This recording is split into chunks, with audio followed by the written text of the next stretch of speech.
Hey everybody, my name is Steve Hoggard. I'm the pastor of Hickory Hill Baptist Church. Today is Tuesday, April the 21st. Now we've been doing these short videos because the coronavirus, we're kind of ordered to stay at home. So today is Tuesday's Thoughts. And so here I want to kind of get you thinking about something and hopefully to encourage you to more in your faith in Christ. Now here's the thought. When you meet Jesus Christ, what do you want him to tell you? When you meet face to face to Jesus Christ in heaven, what would you like for him to say? Well, I thought about that. I think I would like for him to say, "Well done, good and faithful servant." And actually, that's the passage we're going to look at. It's in Matthew chapter 25, where a master does tell his servants that. So if you have a chance, go ahead and read Matthew 25, verses 14 through 30. Pause the video if you need to. But I'm going to kind of go over that passage because that's what we're going to deal with in our Tuesday's Thoughts today. So let me sum up this passage for you. You have a master that's going out of town. And this master goes to his servants. He gives one servant 5 talents. He gives another servant 2 talents. And he gives another servant 1 talent. Now you may be thinking, what's a talent? Well, what's a talent worth? Well, it's over $1,000. So this master leaves. Well, the guy with 5 talents goes and starts getting busy. The guy with 2 talents goes and starts getting busy. Well, the guy with 1 talent, he goes and he buries it in the ground.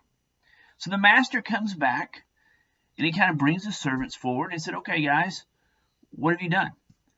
And the guy with 5 talents produces 5 more. So he has a total of 10 talents.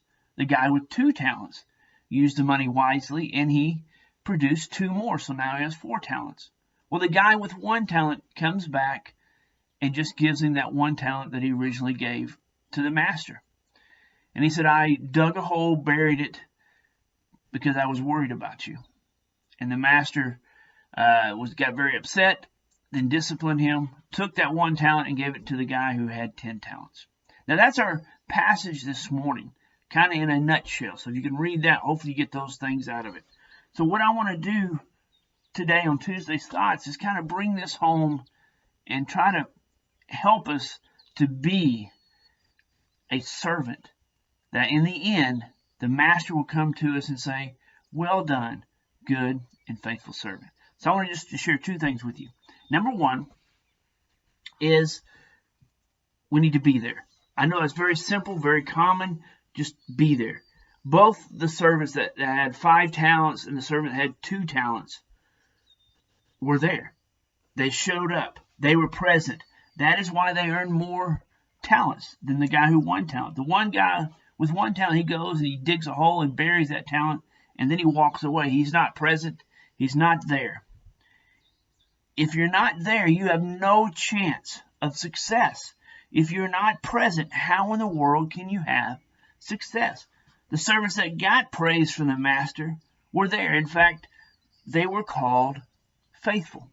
Now, there's over 200 geysers in the Yellowstone National Park.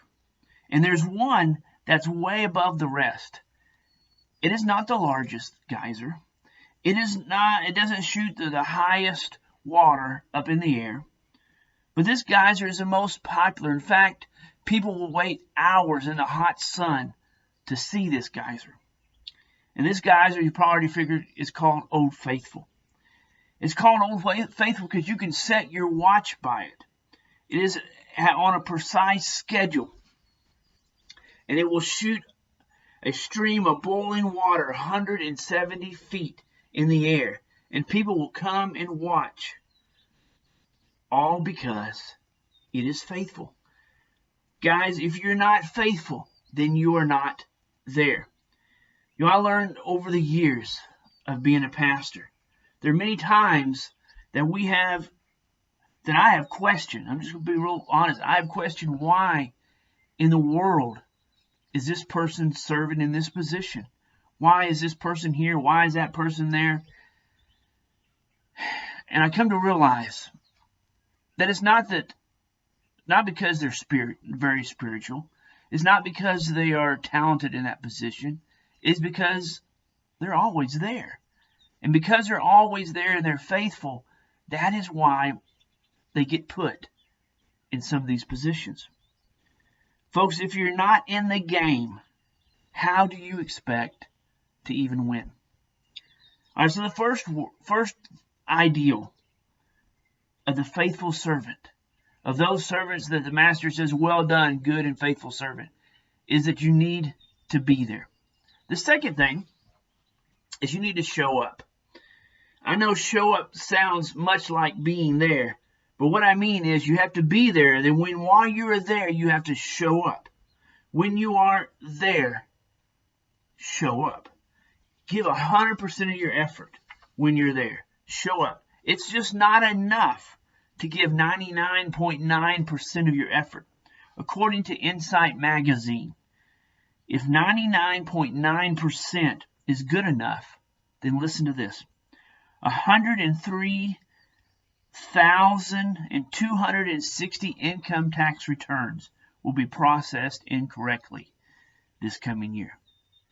Probably mine. 22,000 checks will be deducted from the wrong account in the next 60 minutes. 1,314 phone calls will be misrouted every minute. 12 babies will be given to the wrong parents each day.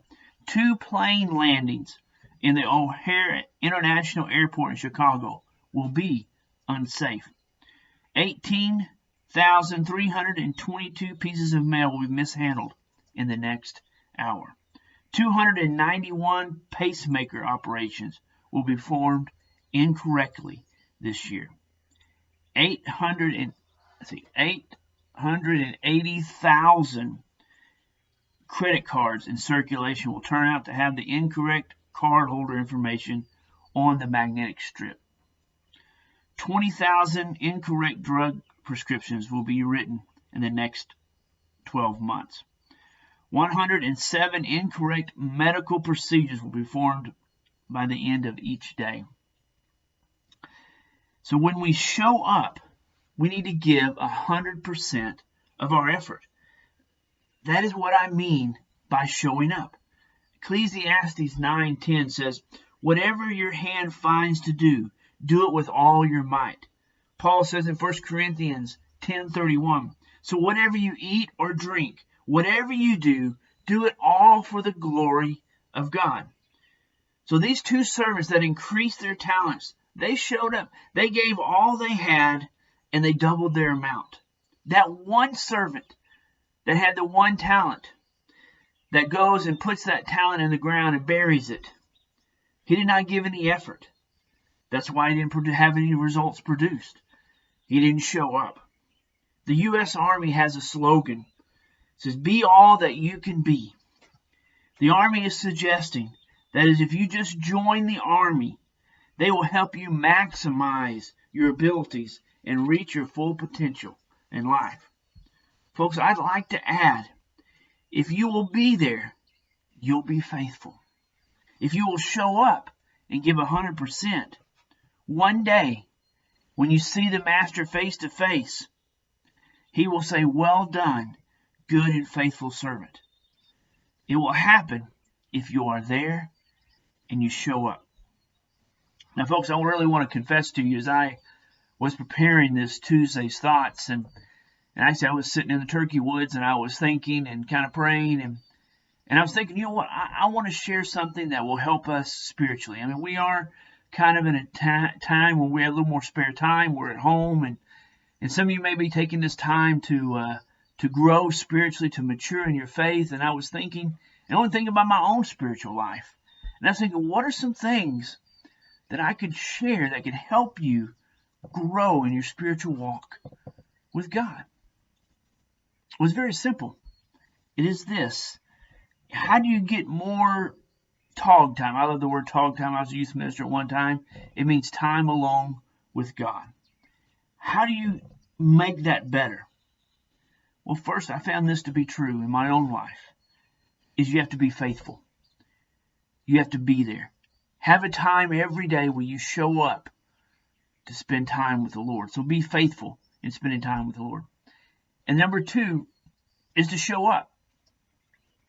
Don't just be there, but show up and give 100% while you're there. You may only have 15 minutes that you can spare to spend time with the Lord. Well, that's great.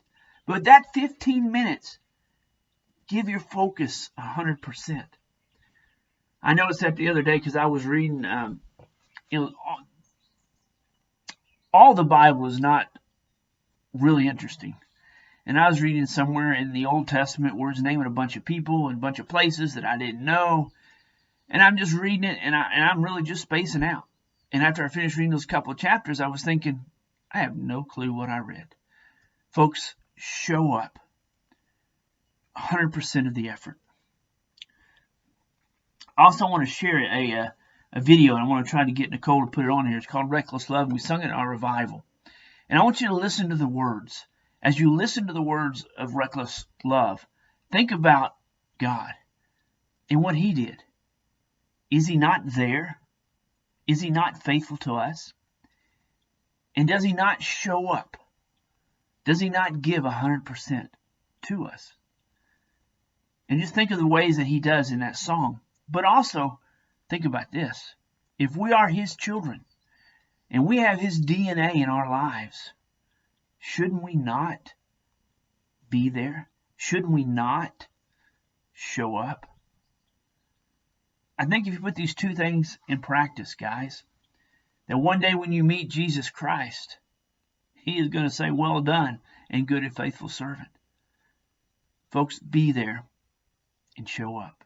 All right, I love you and hope you have a great week. I will be, Thursday, we'll give the Sunday school lesson around Thursday sometime. It'll be in Romans, I think, chapter 10, verses 5 through 15.